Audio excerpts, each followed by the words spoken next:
Pada kali ini itunya Al-Ustaz Diki Babur Rahman. Alhamdulillah beliau telah hadir bersama kita. Baik, langsung saja tanpa memperpanjang waktu, kita panggilkan kepada Al-Ustaz, disilakan.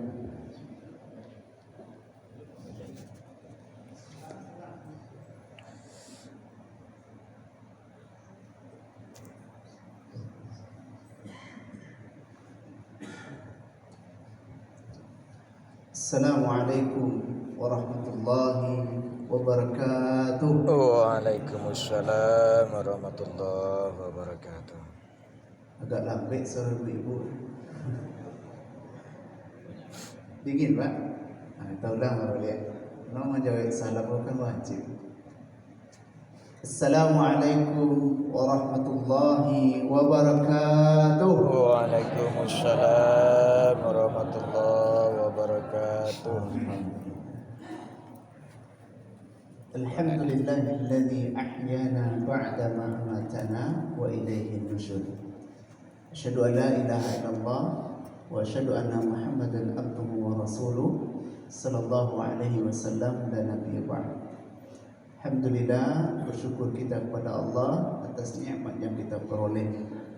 Alhamdulillah, dari miliaran penduduk dunia, sepertiganya muslim. Dan dalam sepertiga telah masuk di dalam. Alhamdulillah apa ya. Sudah tu sepertiga muslim ko separuhnya alailah mengamalkan. Dan separuhnya kita mencari ala 50 humwa 52 jangan cando sembahyang ke masjid puasa seindah. Nah, alhamdulillah awak lelo masuk dalam. Orang puasa, ada yang lebih dahsyat. Di antara orang-orang yang tertidur pada hari ini, Allah gerakkan awak ke masjid. Inilah nikmat yang luar biasa dalam hidup. Mudah-mudahan kita selalu menjadikan potensi dan nikmat Allah ini menjadi amal soleh dalam kehidupan kita. Amin. Berselawat kepada Rasulullah dengan melafazkan Allahumma salli ala Muhammad wa ala ali Muhammad. Salam tajelu kanan rapi, maaf tersimpul kanan banyak. Wujudnya kepada kita yang bersama, yang berhadir dalam rumah sajinan kau. Dari ujung sampai ke tepi, salam ta'zim kepada kita. Ambo susun jari dan 10 ditakwakan kepada nan satu. Rila maaf kalau sekiranya pada orang tua ambo dalam menyampaikan kaji ko adona indah pada tampil. Padi sipayang dan sampaikan bakaka jong jari. Janji bakaran memuliakan badan bangku pada pati. Jadi kata Pak Yunis, jangan lupa jawab Ustaz tuan. Ayolah datang kita kini. Babaran ibu, Ramadan mengajarkan kita, mendidik kita menghargai waktu. Ramadan mendidik kita bagaimana kita bisa efisien, disiplin dalam masa yang kita lewati ini. Menarik Bapak dan Ibu berkenaan dengan waktu ini. Jadi kita mengaji kalau judulnya dahsyatnya waktu subuh. Waktu kiliwan. Bagi adik-adik dan mudah-mudahan istiqomah untuk selanjutnya. Karena awak dah dididik oleh Ramadan. Allah Subhanahu wa taala bersumpah dengan benda langit, benda bumi itu sebanyak 21 kali dalam Quran. Misalnya wal qamari wan najmi wasyamsi, demi bulan, demi bintang, demi matahari, wattini demi buah tin, wazaitun demi buah zaitun dan semacamnya.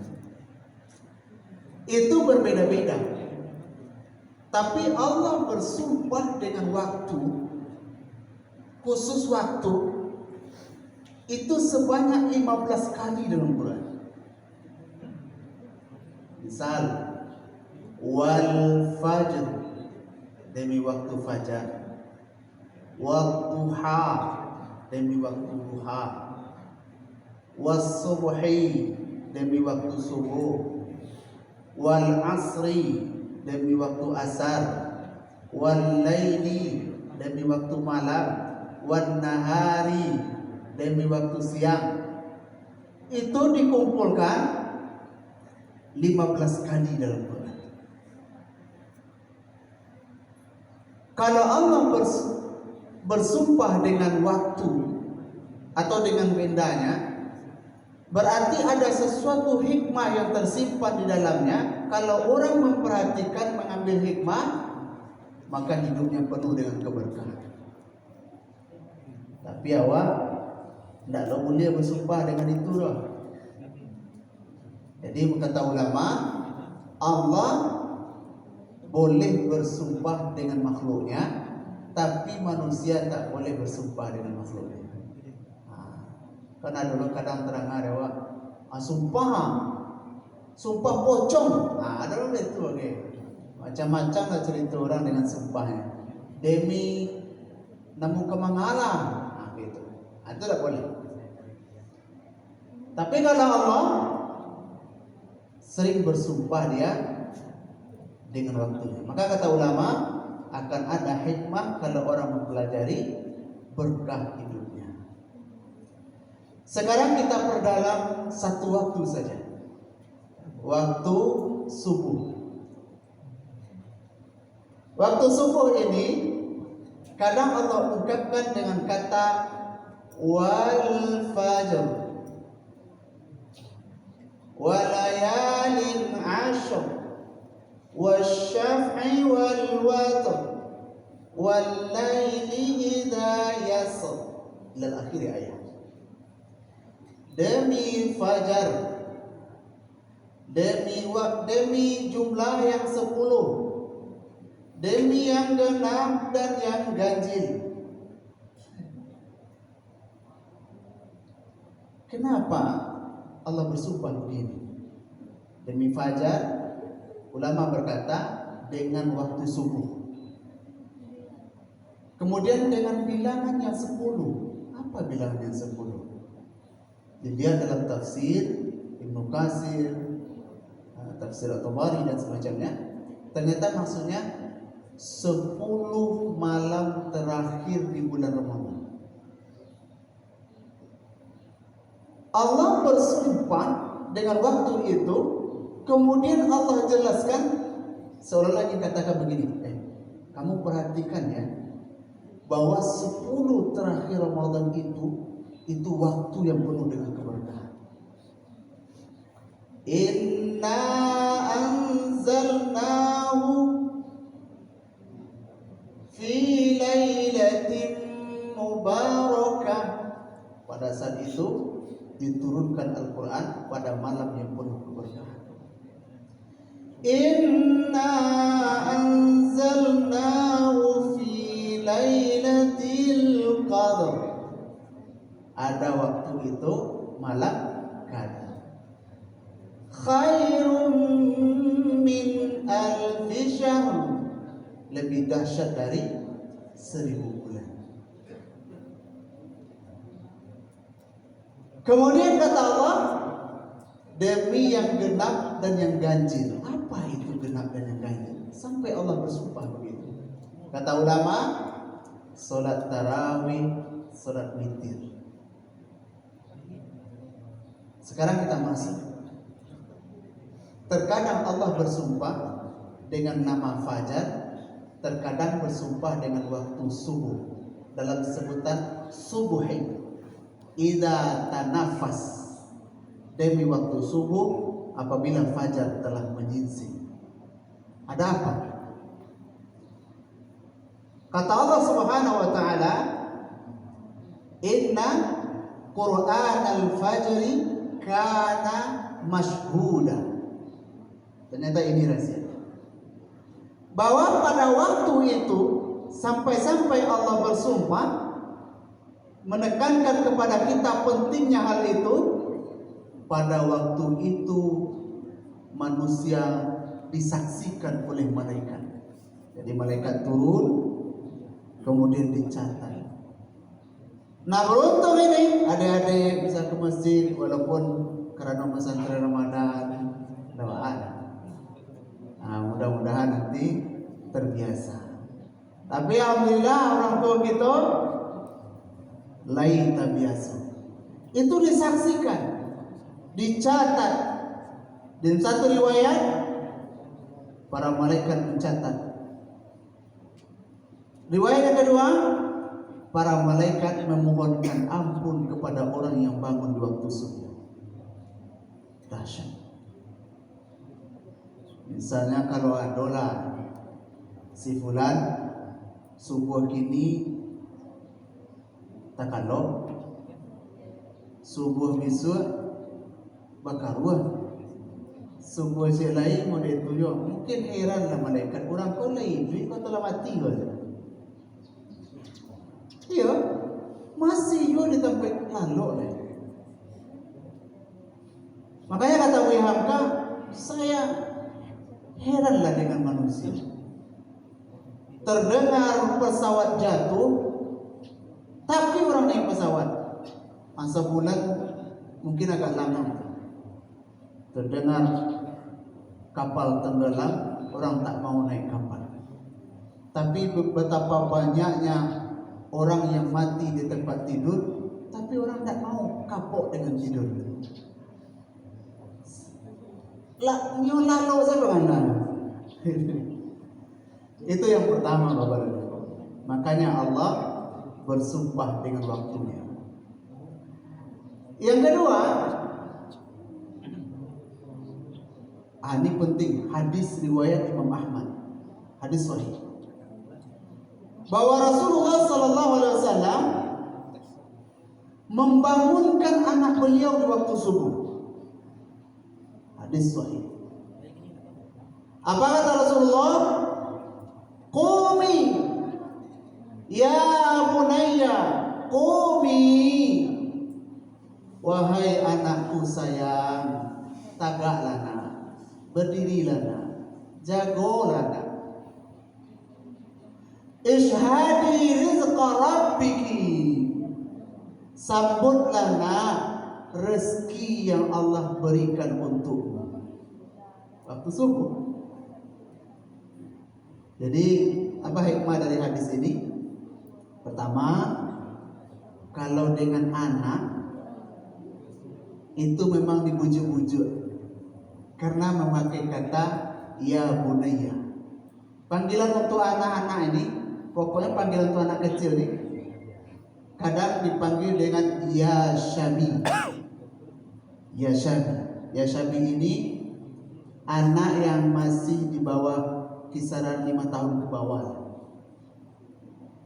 Kadang dipanggil dengan ya ghulam. Ya ghulam ini yang kisaran SD ke atas lah. Kadang disebut dengan ya syabab. Ya syabab ini itu sudah mulai berakal sampai ke atas. Kalau khusus dia kumpulan muda-muda, ya fataya. Ini beda-beda panggilannya. Rasulullah mengungkapkan ya bunayya. Kata ulama, ini panggilan yang paling santun di dalam lughahnya bahasa Arab. Nah, ada panggilan yang lebih istimewa lain daripada kata itu. Makanya ketika Nabi Ibrahim berdialog dengan anaknya Ismail, kadisembelih lehernya, dia mengungkapkan kata ya bunayya. Itu ternyuba namanya cik anak. Anak sedang senang-senang jawab merindukan awak lelamo dak basuh. Sedang lama-lama mau tak bagala-gala nak ada masalah apa pun. Atau ingin awak menyampaikan bahasa awak akan membunuhnya tuan. Bala rasa perasaan awak. Maka diungkap dilengkapkan dengan kata ya bunayya. Satu, jagoan awak. Jikalau bapak dan ibu yang ke masjid, biasakan membawa anak awak atau membawa cucu awak. Jangan beko di tempat masjid lain yang jadi anak-anak pun rami. Awak berceramah, satu orang berceramah. Ada tanya ke Pak Pengurus, kira ndak ada orang tua yang situ lah. Ayah ibunya satu orang. Ini yang saya suruh ya. Ada yang lebih ekstrim. Waktu subuh bersama ke masjid, tiba di pintu pagar masjid masjid. Lelo ya nak, ayah pulang ya dulu ya. Habis kau lelo pulang ni je. Tu kecewa. Udah kan lain latih boyo di masjid malam je sudah. Dia lupa bukan sarung saja. Lupa bukan sarung. Ani kata Rasulullah, qumi ishhadi rizqa rabbiki. Ulama berkata yang dimaksud dengan dialog ini bahwa Rasulullah membangunkan Sayyidatuna Fatimah, jadi anak bungsu beliau. Wala takuni minal ghafilin. Janganlah nak menjadi orang pemalih, ghafilin, orang yang lalai. Jadi bangun subuh itu disandingkan dengan sifat pemalas. Jadi kalau orang nggak jaga pagi, itu fix, itu orang pemalih. Orang pribadinya itu tidak disiplin, tidak teratur. Fa inna Allah Ta'ala, maka sungguh Allah Subhanahu wa Ta'ala arzaqan nas, membagi-bagi rezeki untuk manusia baina tulu'il fajri ila tulu'il syams, di antara waktu subuh sampai terbitnya matahari, terbit fajar. Jadi antara subuh syuruk. Kini kok rezeki itu masih dibagi gini, syuruk udah masuk lagi.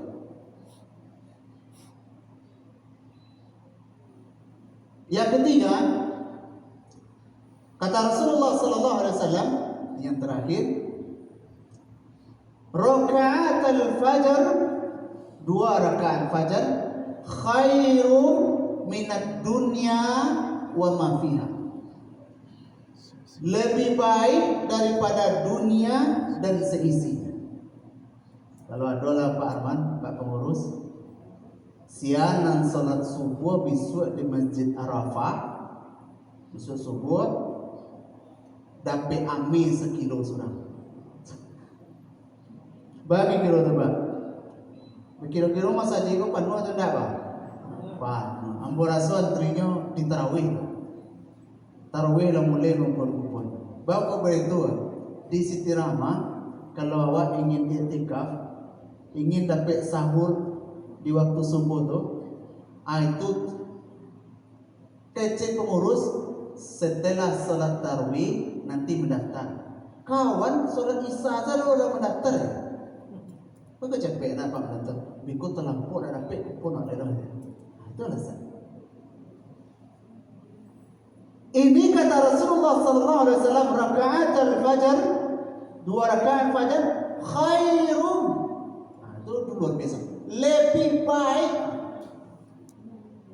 Dunia ini luar biasa di babaran ini. Orang bisa berbunuh-bunuhan dalam perkara dunia ini. Majibani jai'ani, 2 serigala yang lapar tidak jauh lebih berbahaya daripada manusia yang tamak dan rakus terhadap dunia. Luar biasa. Ada orang yang sudah menumpuk kekayaannya, 7 turunan dah habis kalau dia makan saya. Masih juga korupsi deh. Heran awak. Aku ada di Jepiti. Pada umur ada 50-an, makanlah ngatur di dokter. Pak tak boleh banyak-banyak makan jeruan ni. Pak tak boleh kau ni. lah diatur, lah kontrol, masih ya tuh malah ini, tentu ada betul.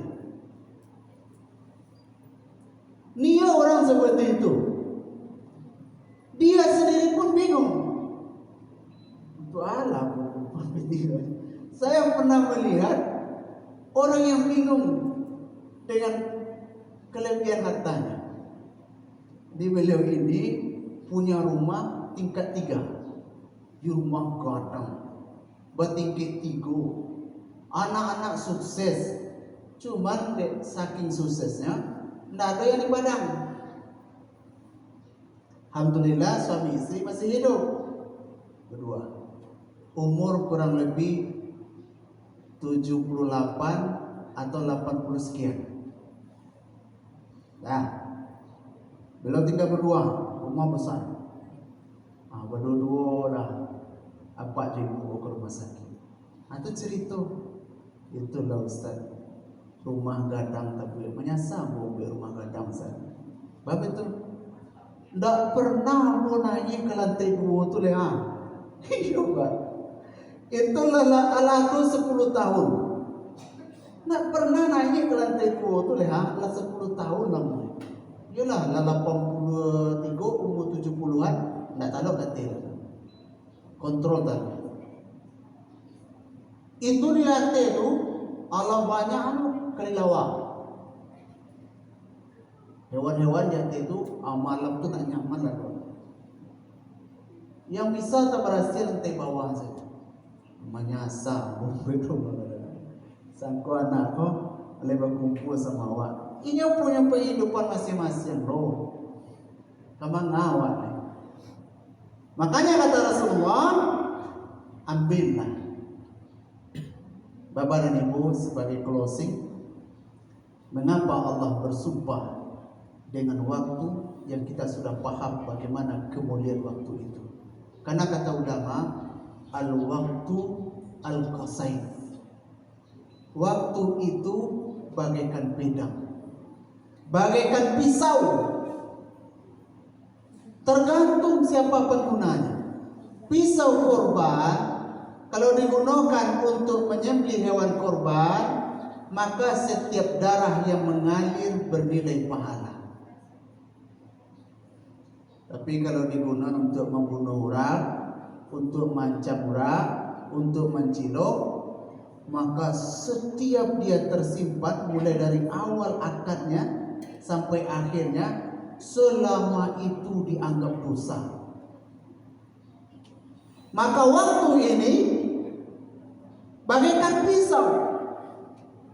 Kalau orang pandai memegangnya, tahu manfaat dan kegunaannya, maka dia akan penuh dengan keberkahan. Berkah hidupnya. Makanya kata Rasulullah, panjang umurnya. Ulama beda pendapat. Yang dimaksud dengan panjang umurnya, penuh dengan keberkahan umurnya. Karena satu hari deinyo beda satu hari di orang lain. Contoh, orang masih tidur. Tidur adalah ghafilin, orang yang lalai. Kemudian sholat subuh jam 7:30. Ya kan? Orang neraka wail untuk orang yang sholat. Tetapi kita ke masjid, kaki kanan mengumpulkan pahala, kaki kiri mengumpulkan dosa. Kan begitu ceritanya. Kemudian dapat sholat berjamaah 2 rakaat fajar. Ada yang berkata maksudnya 2 rakaat sunat sebelum fajar lebih baik dari dunia dan seisinya. Itulah ada pewa. Dalam hadis yang lain dianggap haji dan umroh. Luar biasa itu. Aku masih lalu sebulan doang. Awaklah jago. Kemudian bisa kajian subuh. Kajian subuh kata Rasulullah, la yaqudu qaumun yadhkuruna Allah illa khafathumul malaikah.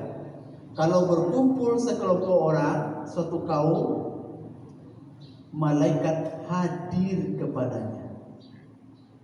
Ada orang berkumpul, kemudian dibacanya satu surat, maka malaikat itu berkumpul. Kata ulama, berapa jumlahnya? 70.000 malaikat. Makanya berkumpul, pertama mencatat siapa saja yang ada dalam, yang kedua mendoakan agar dosanya diampuni. Luar biasa. Alam ada pedawatan. Mungkin waktu yang makan sejam. Kemudian wa ghasyiyahumur rahmah.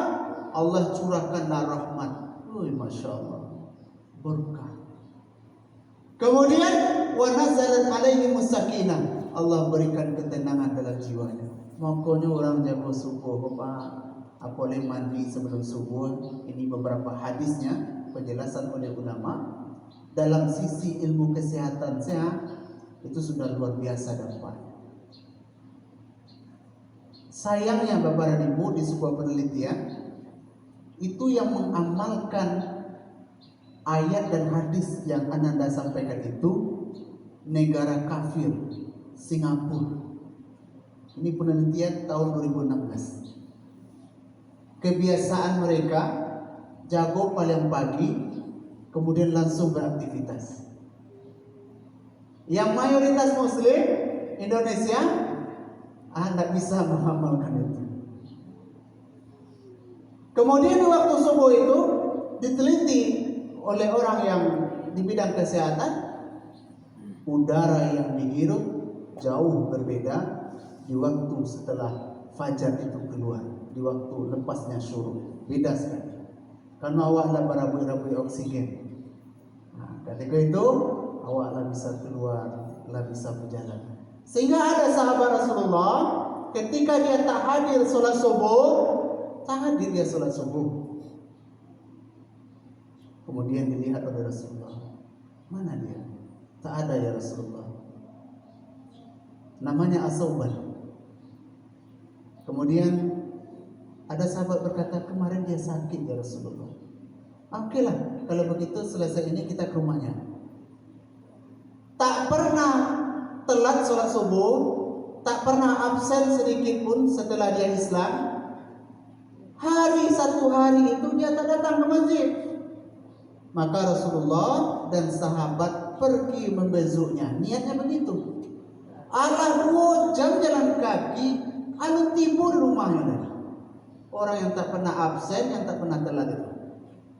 Sampai di rumahnya, istrinya menangis, ya Rasulullah, suami kau Sauban telah meninggal wahai Rasulullah. Tadi meninggal. Rasulullah, ada tak kejadian yang aneh? Oh iya ya Rasulullah. Tadi sebelum dia meninggal berkata, ya Rabb, kenapa tak lebih jauh lagi? Kenapa tak lebih jauh lagi? Rasulullah tersenyum. Apa kata Rasulullah? Allah nampakkan baginya pahala ke masjid. Setiap kaki kanan dia langkahkan, banyak pahala yang dia terima. Setiap kaki kiri yang dia langkahkan, banyaklah kesalahan dan dosa berukur. Apa katanya? Ya Rabb, kenapa tak jauh lagi antara rumahku dengan masjid? Baku hanya 2 jam zeno perjalanan. Kau dapat mungkin agak 3 jam. Karena melihat keberkahan menuju rumah Allah Subhanahu wa taala. Baik Bapak dan Ibu, itu saja kaji kita di rantang namanya panjang biar punten sedikit. Insyaallah taala mudah-mudahan kita istiqomah baik dalam Ramadan maupun di luar Ramadan. Amin. Assalamualaikum warahmatullahi wabarakatuh.